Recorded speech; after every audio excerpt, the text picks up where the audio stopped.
Hi viewers, welcome to our channel. ప్రస్తుతం మనతో పాటు సీనియర్ జర్నలిస్ట్ దాము బాలా సార్ ఉన్నారు. వారితో మాట్లాడదాం. నమస్కారం సార్. నమస్తే. సార్, రేవంత్ రెడ్డి గారికి కోర్టు షాక్ ఇచ్చింది సార్. ఆయన పైన అంటే కోర్టు ధిక్కరణ కేసు నమోదు చేయాలి అని చెప్పేసి చెప్పింది. అంటే కవిత గారి బెయిల్ ఇష్యూ పైన ఈయన స్పందించిన విధానం దీనికి కారణం అన్నట్టుగా ఉంది సార్. మరి ఇది ఏం జరగచ్చు అంటారు సార్ ఇష్యూ?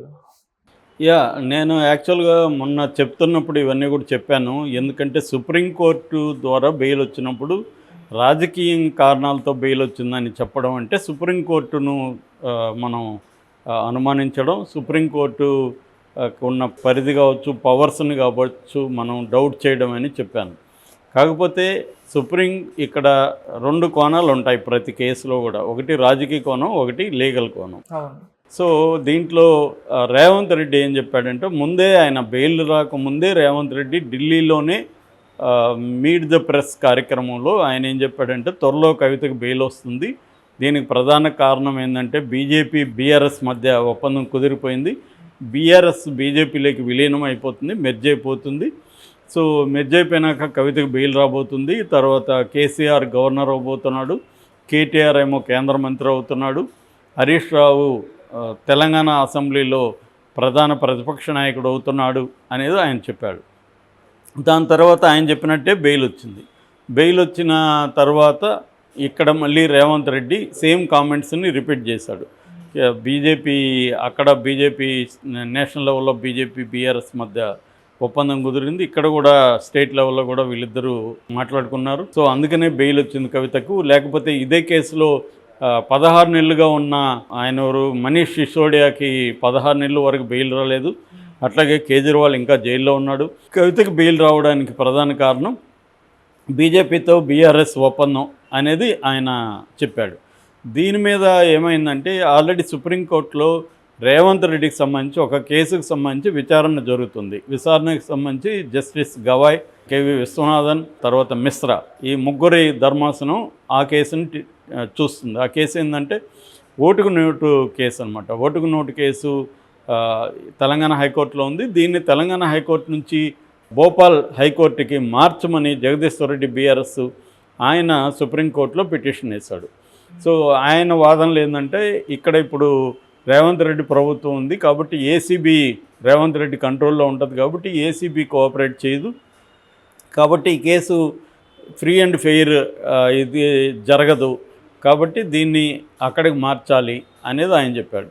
కానీ సుప్రీంకోర్టు నిన్న దాని మీద తీర్పిస్తూ, ఇది నువ్వు చెప్పినట్టు కోర్టును మారిస్తే మా వ్యవస్థను మేము అనుమానించినట్టు, కాబట్టి మేము ప్రత్యేక ప్రాసిక్యూటర్ని మేము నియమిస్తాం ఈ కేసులో, కాబట్టి మీకు ఎటువంటి అనుమానాలు అవసరం లేదు అనేది సుప్రీంకోర్టు చెప్పింది.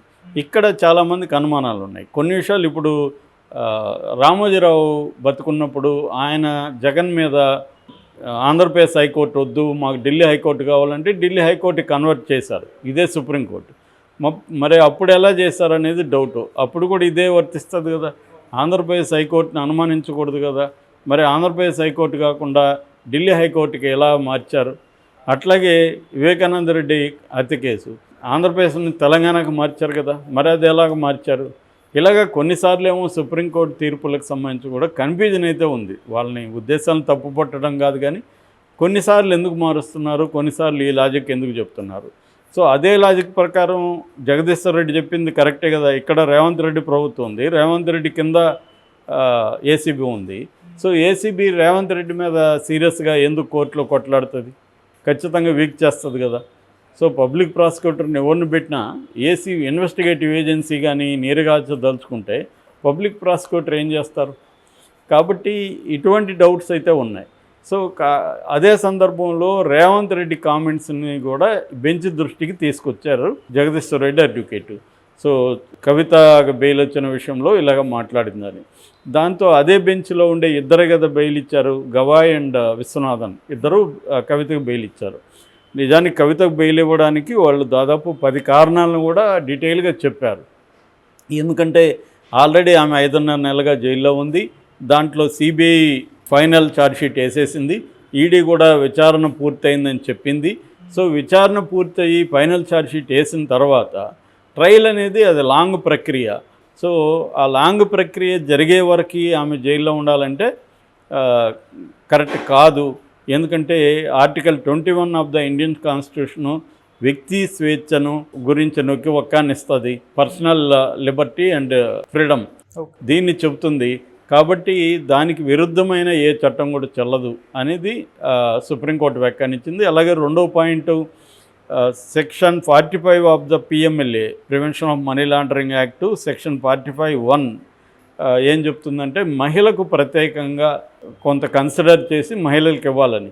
ఈ పాయింట్ని ఢిల్లీ హైకోర్టు పట్టించుకోలేదు. ఢిల్లీ హైకోర్టు ఏం చెప్పిందంటే అది ఆ సూత్రం ఈమె కవితకు వర్తించదు, ఎందుకంటే ఈమె హైలీ ఎడ్యుకేటెడ్, ఈమెకి బ్యాక్గ్రౌండ్ ఉంది కాబట్టి వర్తించదని ఢిల్లీ హైకోర్టు వ్యాఖ్యానించింది. అది కరెక్ట్ కాదని సుప్రీంకోర్టు చెప్పింది. అంటే చదువుకున్న వాళ్ళకి వర్తించదంటే చాలామంది దేశంలో మహిళలు చదువుకొని ఉంటారు, వాళ్ళకందరికి వర్తించదా, అది సరిగా వ్యాఖ్యానించలేదు ఆ క్లాజ్ని అనేది సుప్రీంకోర్టు చెప్పింది. సో అలాగే సుప్రీంకోర్టు ఏమనిందంటే ప్రొసీడ్స్ ఆఫ్ ద క్రైమ్, ఈ కేసులో ప్రొసీడ్స్ ఆఫ్ ద క్రైమ్ని కోర్టుకి పెట్టలేదు ఇన్వెస్టిగేటివ్ ఏజెన్సీలు. ప్రొసీడ్స్ ఆఫ్ ద క్రైమ్ అంటే క్రైమ్ వల్ల వచ్చిన లాభాలు ఏవైతే ఉన్నాయో దాన్ని ఏమీ ఎస్టాబ్లిష్ చేయలేదు. ఓకే. అట్లాగే అప్రూవల్గా మారిన వాళ్ళ స్టేట్మెంట్లు బేస్ చేసుకొని అరెస్ట్ చేయడం కూడా కరెక్ట్ కాదు. ఇదే కేసులో మరి మాగుంట శ్రీనివాస్ రెడ్డిని ఎందుకు మీరు అరెస్ట్ చేయలేదు, అతనికి ఎందుకు బెయిల్ ఇప్పించారు, అతను బయటకు ఎందుకు తీసుకొచ్చారు, కవితను మాత్రం ఎందుకు లోపల ఉంచారు, ఇలాంటి కొన్ని ప్రశ్నలు కూడా సుప్రీంకోర్టు వేసింది. మామూలుగా అయితే ఇది ట్రయల్ వ్యవహారం కాదు, అసలు ఈ కేసును తప్పుపట్టడం కాదు, కవితకు బెయిల్ ఎందుకు ఇస్తున్నారు అన్న దాని మీదే సుప్రీంకోర్టు ప్రధానంగా మాట్లాడింది. అంటే కవిత తరపున ఆర్గ్యుమెంట్స్నే సుప్రీంకోర్టు తను కవిత తరపున అడ్వకేట్లు ఆర్గ్యూ చేసిన దాన్ని సుప్రీంకోర్టు ముఖ్యంగా ముకుల్ రోహత్గి ఆర్గ్యూ చేశాడు, దాన్నే సమర్థించింది సుప్రీంకోర్టు. కాబట్టి ఇక్కడ supreme court legal validity merits of the కేసును పట్టి బెయిల్ ఇచ్చినట్టుగా అర్థమవుతుంది. అయితే ఇక్కడ మనకొచ్చే ఇప్పుడు మన రేవంత్ రెడ్డి చెప్పిన దాని ప్రకారం పొలిటికల్గా జరగలేదా దీంట్లో అంటే జరిగి ఉండే అవకాశం ఉంది. ఎట్లా అంటే ఇక్కడ సుప్రీంకోర్టుకి ఏం సంబంధం లేదు, ఇన్వెస్టిగేటివ్ ఏజెన్సీలు ఛార్జ్షీట్ ఫైనల్గా వేసేయడం, తర్వాత ఇన్వెస్టిగేషన్ పూర్తయిందని కోర్టుకి చెప్పడం, దీనివల్ల కోర్టు బెయిల్ ఇస్తుందని వీళ్ళకి ముందే తెలుసు.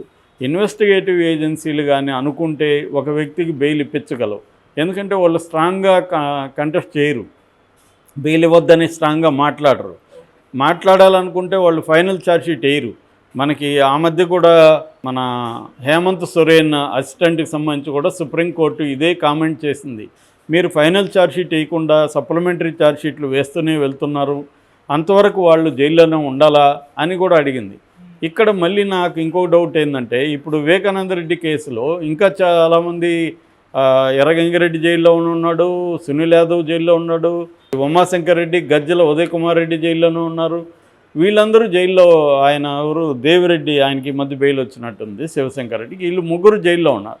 వాళ్ళకి కూడా ఇదే వర్తించాలిగా. ఇప్పుడు దాదాపు 4 ఏళ్ళుగా వాళ్ళు జైల్లో ఉంటే మరి 4 ఏళ్ళుగా ట్రయల్ ఇంకా స్టార్ట్ కాలేదు, ఛార్జ్షీట్లు వీళ్ళు అనుబంధ ఛార్జ్షీట్లు వేస్తూనే వెళ్తున్నారు, మరి వాళ్ళకి ఎందుకు బెయిల్ ఇవ్వట్లేదు?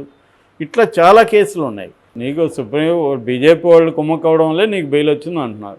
ఇక్కడ సుప్రీంకోర్టుని తప్పుపట్టినట్టు కాదు, ఇన్వెస్టిగేటివ్ ఏజెన్సీలు బీజేపీ కంట్రోల్లో ఉంటాయి కాబట్టి, బీజేపీ ప్రభుత్వం కంట్రోల్లో వాళ్ళు చెప్తే ఇన్వెస్టిగేటివ్ ఏజెన్సీలు అలాగే బిహేవ్ చేస్తాయి.